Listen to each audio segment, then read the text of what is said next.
Kung siya sa kausap, magpadala ka ng ilang tao na magmamasid sa ICU nang hindi malalaman ng taong yun. Kung may magtangkang manakit kay Anesthesia, hulihin sila kaagad at ipaalam sa akin. Opo.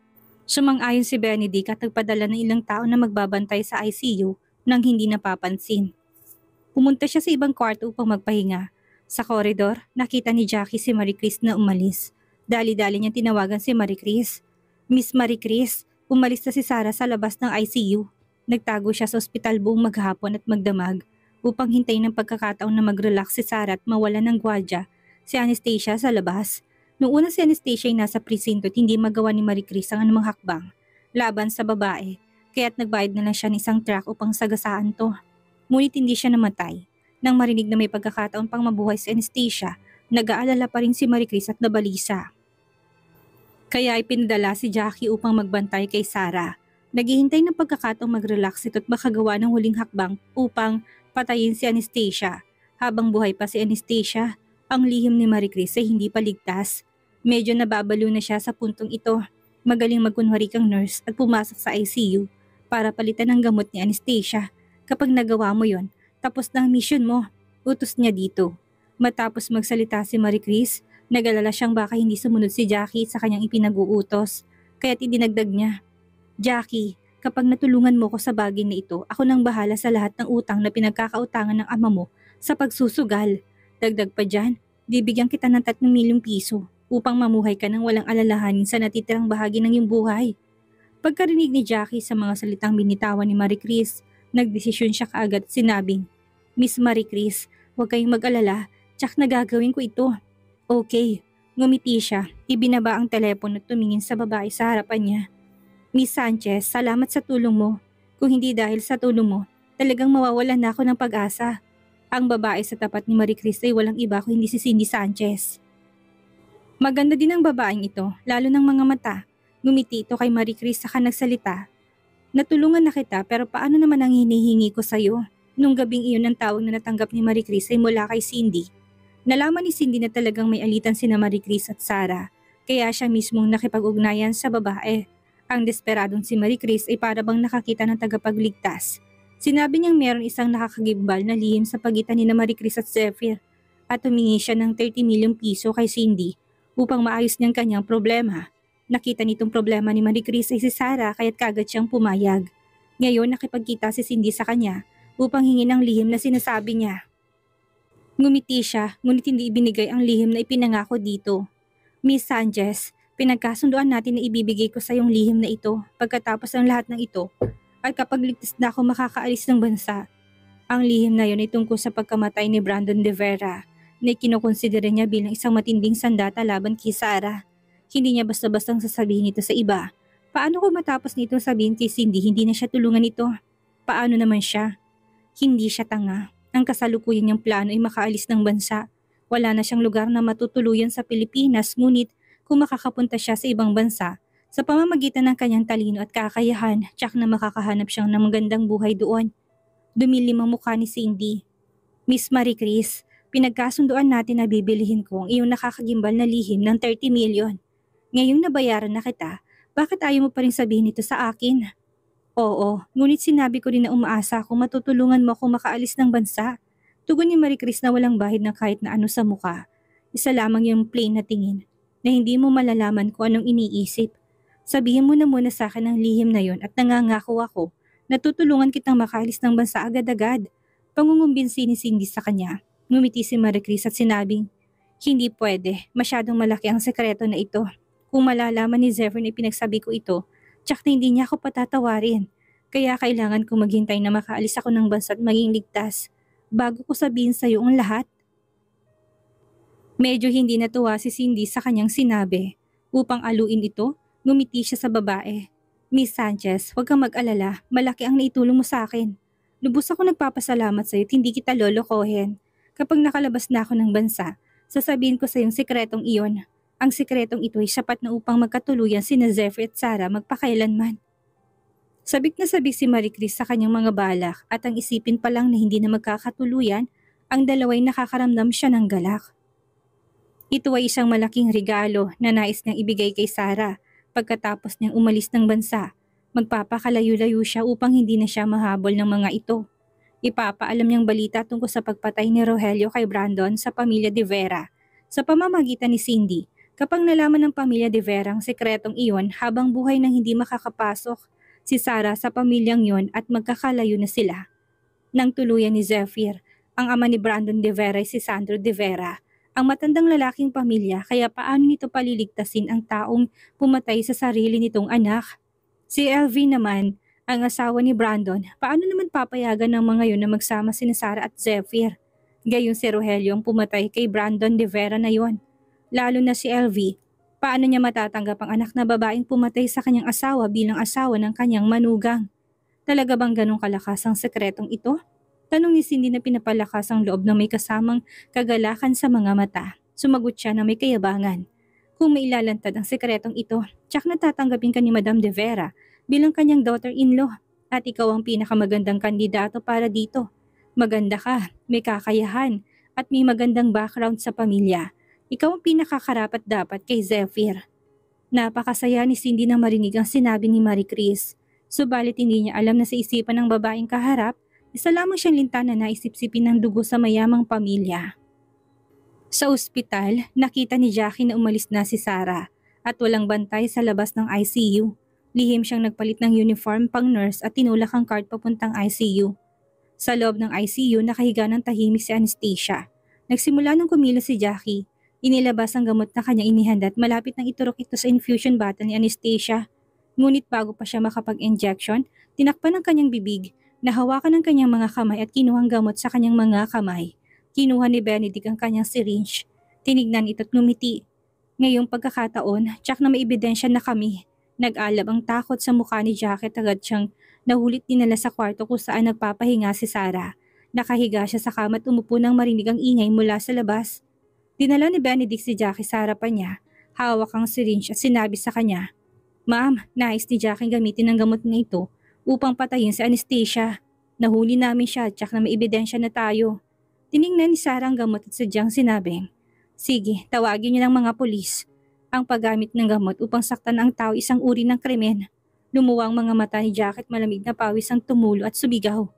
"Miss Loizaga, huwag kayong tumawag ng pulis. Nagmamakaawa ako. Kung hindi tapos na ako." Tinutukan siya ni Sarah ng malamig na tingin. "Kung ayaw mong mamatay, sabihin mong lahat ng iyong plano.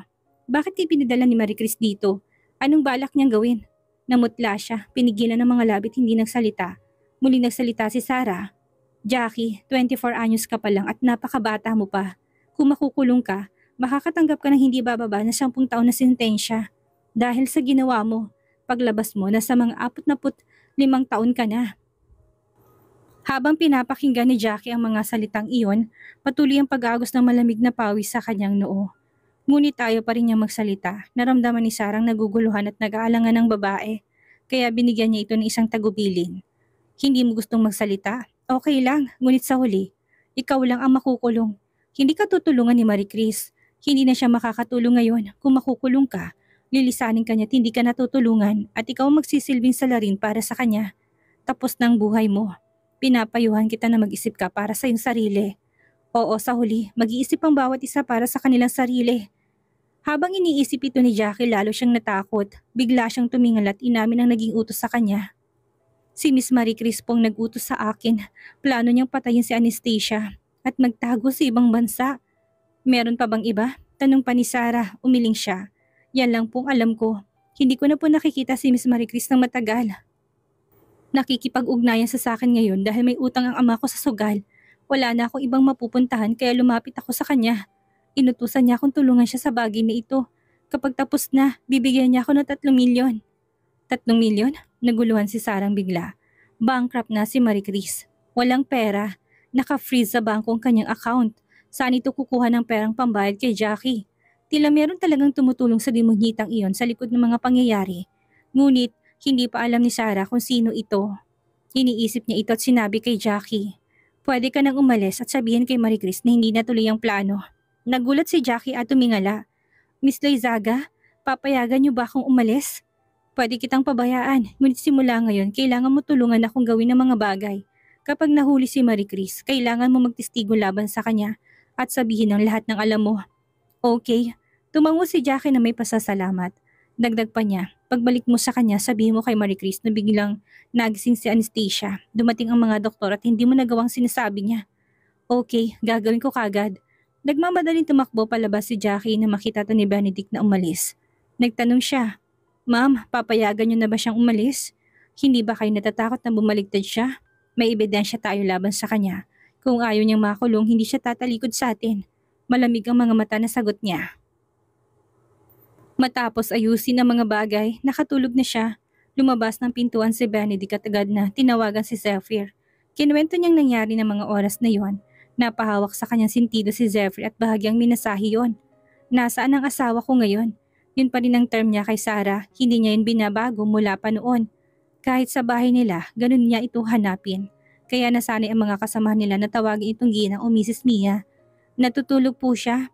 Sagot ni Benedict, gisingin mo siya. Nais ni Zephyr na tanongin ito kung anong plano nitong gawin dahil nag-aalala siya na maaaring mapahamak si Sarah. Kapag nagpadalos-dalos ito ng desisyon, nagsalita si Benedict sa kabilang linya. Kakaligo lang ng misis niyo, sir, at hindi pa siya nakakatulog ng halos 30 oras. Napaangat ang kilay niya sa narinig at hindi niya nakayang ipagising ito. Bakit hindi pa siya natutulog ng ganong katagal? Bakit hindi mo siya pinapayuhang magpahinga? Simula po nang maaksidente si Anastasia, hindi na po siya umuwi at tumangging magpahinga. Nagpasuklay si Zephyr sa kanyang buhok sa labis na frustration. Kung wala lang siya sa ibang bansa, pinagalitan na niya si Sarah dahil hindi nito pinangangalagaan ang sarili. Ang hirap malayo dito, lagi siyang may alalahanin sa puso. At ngayon, ayaw nitong magsabi sa kanya ng mga bagay-bagay. Sinabihan na niya ito bago siya umalis sa tawagan niya, palagi lalo na kung may mga kakailanganin to. Ngunit wala siyang natanggap na tawag mula sa babae sa loob ng 2 araw. Kung hindi pa siya tinawagan ni Benedict, hindi niya malalaman ng lahat. Matapos magtapos ang tawag, pipirma na sana siya ng kontrata sa kliyente. Ngunit hindi siya mapakali. Lagi niyang naisip na baka may mangyaring masama kung pababayaan niya si Sarah. Nang hindi siya kasama, ngayon siya labis na nag-aalala. Natapos pumirma ng kontrata, agad niyang inutusan si Mr. Jomar. Magbuko ng flight pa uwi. Napatay yung assistant niya at bumulong sa kanya. Sir, may pupuntahan tayong business party mamaya. Tumugon si Zephyr ng malalim ang tinig. Walang problema, ikaw na lang ang pumunta. Ikaw nang bahala sa lahat, may tiwala ako sa'yo. May importante akong gagawin at kailangan ko na umuwi. Nakipagkamay si Zephyr sa kliyente niya saka mabilis na umalis sa restaurant, pumasok sa kotse at sinabing sa driver. Pumunta tayo sa airport. Samantalang sinabi ni Jackie kay Marie Chris kung ano sinabi sa kanya ni Sarah. Natakot si Marie Chris at nanginig ang kamay, kaya nahulog ang kanyang tasa na may lamang kape. Bumagsak yun sa sahig na't nabasag. Ano sabi mo? Gumising na siya? Oo. Ramdam ni Jackie ang pagkakonsensya dahil sa pagsisinungaling, kaya hindi siya makatingin ng diretso kay Marie Chris. At tumango ng may kasamang pangangalit ng ngipin. Maputla ang mukha ni Marie Chris. Pulang-pulang kanyang mga mata at hinawakan ng damit ni Jackie. Paano nangyaring ganito? Bakit hindi ka kumilos agad kanina? Bigla siyang nagalit si Marie Chris. At natakot si Jackie sa kanya, kinakabahan at nauutal. Pumunta ako kagad upang magbihis matapos umalis si Sarah. Pero hindi ko alam na biglang gumising si Anastasia at dumating kaagad ang mga doktor. Kaya wala na akong oras. Sayang, napakunot ang noon nito. Sobrang dilim ng ekspresyon ng muka, umakyat siya sa itaas upang kumuha ng isang bagay. Itinago ito sa kanyang damit at tumakbo palabas. Hindi man lang ito nagpaalam kay Jackie na nasa harapan nito. Sumakay siya ng taxi at nagmamadaling papunta ng ospital.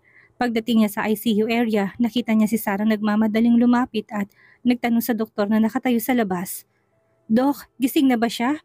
Oo, gising na po ang pasyente, sagot ng doktor ng magalang. Ngumiti siya at nagsabi ng masaya. Ayos, mahusay. May mata talaga ang Diyos. Narinig to ni Marie Chris mula sa kanto ng pasilyo. Nagbagong kanyang mukha at sinundan si Sarah papunta sa ICU. Hindi maayos ang pagkakasara ng pinto kaya't nilapitan niya ito. At mula sa siwang ng pinto nakita niyang kausap ni Sarah ang tao sa kama. Naharangan ng mga kagamitang medikal ang mukha ng tao kaya hindi ito makita. Tama bang sinabi mong inayos mo ng mga ebidensya ng krimen ni Marie Chris at nilagay mo ito sa isang lugar? Tanong ni Sarah sa tao sa kama. Walang sagot mula sa taong nakahiga. Nagsalita muli si Sarah. Nasugatang iyong lalamunan at hindi ka nakakapagsalita ngayon? Pwede mo bang isulat ito sa palad ko? Ang tao sa kamay nag-ambot ng kamay na may nakatusok na IV needle. Nagsulat ito ng ilang bagay sa palad ni Sarah at pagkatapos ay hinawakan ng manggas niya. Nagsalita si Sarah. Huwag ka mag-alala, hindi ako papayag na makatakas si Marie Chris sa kanyang kasalanan. Bibigyan ko ng katarungan ang nangyari sa iyo at sisiguraduhin ko na makukulong siya. Sumagot ang tao ng, nandalawang beses na may kasamang matinding emosyon. Nagbago ang mukha ni Marie Chris. Hindi siya makapaniwalang si Anastasia yon. Sobrang aksidente nangyari dito tapos makaka-recover agad. Labis ang puot ng kanyang nadarama. Dahil sa nangyayaring ito, ang plano niya lamang ay kumuha ng pera at magtago sa ibang bansa upang iligtas ang sarili. Ngunit hindi siya tinigilan ni Sarah. Mukhang hindi niya ito papatay ng babaeng yun at hindi siya makakaligtas. Ang mga mata niya ay nagliliyab sa galit. Tanging sa pamamagitan ng pagpatay kay Sarah siya makakaligtas at tanging sa pagpatay sa babae hindi malalantad ang kanyang lihim. Pinayapa ni Sarah si Anastasia at umalis ng ospital. Sumakay siya ng taxi at hindi alam kung saan pupunta. Nakita ito ni Marie Chris at sumama ang galit sa kanyang mga mata. Nagmukhang nakakatakot at madilim ang kanyang itsura. Mukha na siyang halimaw kahit na maganda pa siya. Sumakay siya sa kanyang sasakyan at sinundan si Sarah. Isang oras ang lumipas at bumaba si Sarah sa harap ng abandonadong pabrika malapit sa paliparan. Matalim ang mga mata ni Marie Chris habang nakatingin sa babaeng kaaway niya. Dito kaya itinago ni Anastasia ang ebidensya laban sa kanya? Tahimik siyang bumaba ng sasakyan at sinundan si Sarah. Pumunta ito sa itaas at mabilis na pumasok sa isang palikuran. Doon nakakita siya ng isang piraso ng ebidensya sa loob ng tangke ng palikuran. Pagkakita niya sa ebidensya, ngumiti si Sarah. Bahagyang nagbagong mga mata ni Marie Chris at sa malungkot na muka, inilabas niyang baril mula sa kanyang Amerikana. Ayaw niya itong gamitin hanggang hindi naman kinakailangan. Ngunit ngayon tinulungan siya ng Diyos at dinala si Sarah sa isang bakanting bodega. Nagpasya siyang wakasan ng buhay nito dito. Kapag namatay ito, hindi na siya matatakot. Naglakad siya sa harapan ni Sarah. Ngumiti at itinaas ang baril sa kanyang kamay. Ang itim na nguso ng baril ay nakatutok dito sa babaeng kinaiinisan niya. Nagbago ang mukha ni Sarah, tinagong hawak sa likuran niya. Anong ginagawa mo dito, Marie Chris? Paano mo ko nasundan? Si Marie Chris ay nagpakita na nakakatakot ng ngiti sa kanyang mukha. Naganap ng hindi naaayon sa kanyang malinis na anyo. Sinabi niya sa malamig na boses, Sarah, hindi kita gustong patayin. Ngunit nakakainis ka talaga. Lagi mo ako iniimbestigahan. Sawa na ako sa'yo. Puro pangingialam na lang sa buhay ko, ginagawa mo. Hindi kita iniimbestigahan. Mukhang nataranta si Sarah at nagpaliwanag. Marie Chris, hindi tong ebidensya laban sa'yo. Mali ka nang iniisip. Hindi ako gumagawa ng hakbang laban sa'yo. Naakit ng kanyang pagkataranta ang atensyon nito. Napuntang atensyon ng babae sa ebidensyang nasa kamay niya. Dalhin mo ritong bagay na yan. Ano ito? Tumanggi siya, tinago yun sa kanyang likod. Hindi ito tungkol sa'yo. Nalamig ang mukha nito habang nakatitig sa kanya ng masama. Sabi ko, dalhin mo yan sa akin. Kung hindi mo ito dadalhin, babariling kita. Huwag mo kong babarilin, pakiusap niya sa babae. Ang kanyang mga mata ay may takot na mababakas. Nanginginig ang kanyang mga labi sa kainabot ang hawak niya dito. Totoo bang nakapatay ka na ng tao? Gumisito. Oo, ano naman sa'yo ngayon? Karapat dapat mamatay ang mga taong yon, sa tingin nila ay mas mataas sila sa akin. Matagal na ako nagsasawa sa kanila. Ngunit sa kabutihang palad lahat sila ay may utak baboy at hindi nila ako kayang talunin. Mayabang nasabi pa nito. Mukhang nababalo na talaga si Marie Chris sa sandaling ito. Hindi na nakuha pang magpanggap ni Marie Chris. Inilabas na niyang kanyang totoong kulay. Inagaw niyang ebidensya mula sa kamay ni Sarah, tinutok ang baril sa ulo nito. Nanginginig ang boses ni Sarah habang pinapakiusapan siya. Nasa iyo ng ebidensya. Wala na ako magagamit laban sa'yo, kaya pakawalan mo na ako. Bumalik ang malademonyong mukha ni Marie Chris at nakangising naglitanya. Nakiusap na rin ako sa'yo, minsan natigilan mo na ako. Pero pinagbigyan mo ba ako? Tapos ngayon magmamakaawa ka? Puta ka talagang babae ka, isa kang haliparot. Napasasaan ka na ni Zephyr tapos pati si Marciano, nais mong tikman? Kung ipagangbang kitang hayop ka? Asar na asar si Marie Chris sa pagmumukha nito. Hindi niya mawari kung bakit ganun karami ang mga lalaki naghahabol dito. Oo, puta ako. Patuloy na lumayo si Sarah. Nanginginig ang boses niya. Pwede mo na ba akong palayain? Natatakot ako sa'yo. Hindi na kita papakailaman sa lahat ng ginagawa mo. Hindi sapat ang mga sinasabi mong yan sa akin. Alam mo kung anong nais ko? Ang mamatay ka. Magpapahinga ka na ng mapayapa. Ang saya nun, hindi ba? Yung lilisan ka ng tuluyan sa mundong ito.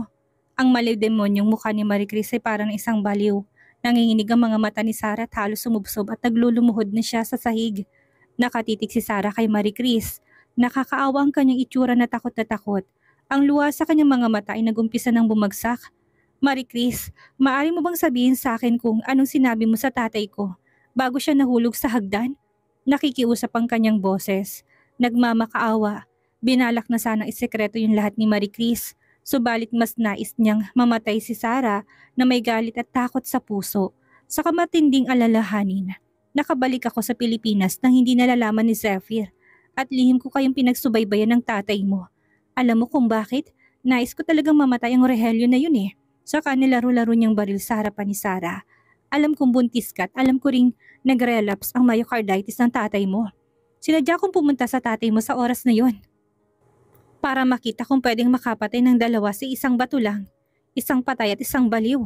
Mumuso pa si Marie Chris at inaasar si Sarah. Bumakas ang lukot ng mga mata ni Sarah bago siya nagsalita.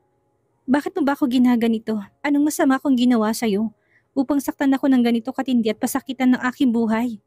Hindi ko ba sinabi? Simula nung una kita ako sa'yo, nainis na ako sa'yo at gusto ko nang patayin ka. Naintindihan mo ba? Nakakainis siyang maganda mong muka. Suyang-suyang itsura ni Marie Chris habang nakatingin sa kanya. Sinadya mo bang saktan ako nung mga unang araw na nagkita tayo? Biglang nag-interesado si Sarah sa klase ng pagtingin sa kanya ng babaeng kausap. Pilit ang ngiting nilabas ni Marie Chris. Oo, nung una pa lang nagpaplano na ako kung paano kita papatayin. Lahat na nananakit sa akin ay kailangang mawala na sa mundo. Marahil ikaw din ang may kagagawa na aksidente nangyari kay Anastasia. Siya kang mukha ni Sarah na maghintay ng kasagutan. Malamang, dapat lang naman siyang mamatay, hindi ba? Bakit kasi hindi pa siya nawala sa mundo? Nakakainis. Tinutok pa ni Marie Chris ang baril sa kanyang ulo. Mukhang payapang-payapang babaeng magkwento. Dahil papatay na rin naman siya nito, pero may isang bagay akong hindi naintindihan. Inangat niyang kanyang ulo at sinalubong ang galit ng mga mata ni Marie Chris. Ang mga mata niya ay mababanaag ng takot. Paano ka nakakuha ng papatay kay Anastasia? Wala ka namang pera. Itong huling sekretong gustong malaman ni Sarah. Kung sinong tumutulong sa babaeng ito para makahanap ng mga mababayarang tao. Saan ito kumuha ng pera? Tinitigan niya si Marie Chris at naghintay siya ng sagot mula dito. Gayunpaman huminto to sa pagsasalita at bumuntong hininga. Hindi mo na kailangang malaman kung saan at sinong tumutulong sa akin. Mamamatay ka na naman. Matapos kitang patayin, isusunod ko naman ang tatay mo. Para mag-reunion na lang kayong mag-ama sa impyerno. Hinila na nitong pagkakasa ng baril at tinutok yun kay Sarah. Sa oras na ito nakarating na si Zephyr sa Pilipinas. Sa pagbukas ng kanyang mobile phone, mayroong higit sa 100 mga tawag mula kay Benedict. Nang makita ito, lumatay ang pag-alala sa kanyang mga mata. May nangyari hindi maganda, yun ang kanyang hula. Kaya kaganyang tinawagan na lalaki. Ang kanyang unang sinabi na saan ang asawa ko. Sir, nawawala pong asawa niyo at hinahanap na po siya ng ating mga tauhan. Ang boses ni Benedict ay nag-alala at naguguluhan. Nagbagong mukha ni Zephyr nang marinig yon. Hindi mo ba alam kung saan siya nagpunta? Pinahiga niya ako sir sa loob ng ICU at hindi niya sinabi kung anong kanyang mga plano. Bigla na lang po siyang nawala. Lubhang nagdilim lalong kanyang mukha nang marinig yon. Anong ginagawa ni Sarah? Bakit hindi man lang ito nagsasabi at humihingi ng tulong? Wala ba itong tiwala sa kanya? Malamig ang kanyang mukha at nagbaba ng utos na magpakalat ng tao upang hanapin si Sarah. Kahit nagalit siya, ayaw niyang magulo ngayon. Hindi siya dapat magpadalos-dalos hanggat hindi niya nakikita ang babaeng minamahal. Kumakabog ang kanyang dibdib sa kaba. Samantalang si Sarah ay nakikipaglaban na para sa kanyang buhay. Mabilis siyang kumilos ng iputok ni Marie Chris ang baril. Sanay siyang kumilos ng maliksi dahil sa kulungan na pinanggalingan nila kapag mabagal ka, mamamatay ka. Nahagip ng balang kanyang braso. Agad niya itong tinakpan ng isa niyang kamay at nagtago sa pader na naruroon. Nalungkot si Marie Chris dahil hindi man lang niya nabaril at natamaan si Sarah sa pagitan ng mga kilay nito. Yun ang orihinal niyang plano. Sarah, huwag ka na magbalak na tumakas. Wala ka namang ibang mapupuntahan eh. Dalawa lang tayo dito at sisiguraduhin kung maagnas ang bangkay mo sa lugar na ito nang wala man lang nakakaalam. Ipagkakalat ko na sumama ka sa ibang lalaki para kahit napatay ka na, kamuhian ka pa rin ni Zephyr. Nagmamadali siyang nagtungo sa pader kung saan nagtatagong sugatang babae. Bang! Mabilis na tumakbo si Zephyr papunta sa abandonadong pabrika. Ngunit uli na siya, pagkababa pa lang niya ng sasakyan, isang malakas na pagsabog. Ang narinig niya mula sa loob ng pabrika. Napakalakas na parang niyanig ang lupa. Nalaki ang kanyang mga mata at halos matumba siya sa lupa habang iniisip ko anong nangyari sa loob. Sir, lumapit si Benedict upang alalayan siya. Alalayan mo ko, maputla ang mukha niya, parang naiga ang lahat ng kanyang dugo. Hindi niya maisip kung anong kapahamakan ang dumating kay Sarah at ayaw niyang isipin na napahamak to. Sa loob ng bodega, natamaan ang balang baraso ni Marie Chris. Nanghihina ito't nalaglag ang baril mula sa kanyang mga daliri. Sino ang nagpaputok ng baril? Labi siyang nagtataka dahil dalawa lang silang naroon. Sumabog ang lata ng langis na naroon, subalit hindi yun sapat upang sirain ang palapag na iyon ng gusali. Hindi siya makapaniwala at kagad na lumingon. Isang pulis na may hawak na baril ang nagtatago sa itaas ng palapag. Pulis? Nanlaki ang mga mata niya sa gulat. Bakit may pulis doon? Napagtanto niyang naloko siya, tinitigan si Sarah na tila litong-lito. Lumabas si Sarah mula sa pinagtataguan. Hindi kagaya kaninang mukha nito'y walang bahid ng takot at pangamba. Nakangisi pa ito na nagpakita sa kanya, tinitigan siya nito saka nagsalita. Salamat sa pagsasabi ng buong katotohanan kanina. Uutang ko sa iyo ang lahat ng ebidensya. Kinuha ni Sarah isang recorder mula sa kanyang bulsa. Nanlaki ang mga mata ni Marie Chris. Niloko mo ko? Ngumisi siya. Siyempre, hindi nagising si Anastasia at wala siyang ebidensyang ikaw ang nanakit sa mga taong sinasabi ko. Kaso, umamin ka. Lumabi pa siya dito. Anong akala mo? Ikaw lang ang marunong maglaro? Marie Chris, hindi mo alam kung anong buhay ang pinagdaanan ko. Kaya salamat sa iyo, naging matatag ako. Nang marinig ito, hindi makapaniwala si Marie Chris na naisahan siya ni Sarah. Wala siyang ebidensya? Itong mga dokumento sa kamay ko, walang halaga yan. Basura lang, sagot niya na nakangiti. Marie Chris Lacson, sinaktan mong ama ko at ipinakulong mo ko. Ngayon, pagbabayarin kita. Anong mangyayari kay Marie Chris ngayong naisahan siya ni Sarah? Dahil sa ebidensyang hawak ni Sarah, wala na kayang takas si Marie Chris? Yan ang ating aalamin sa susunod nating kabanata.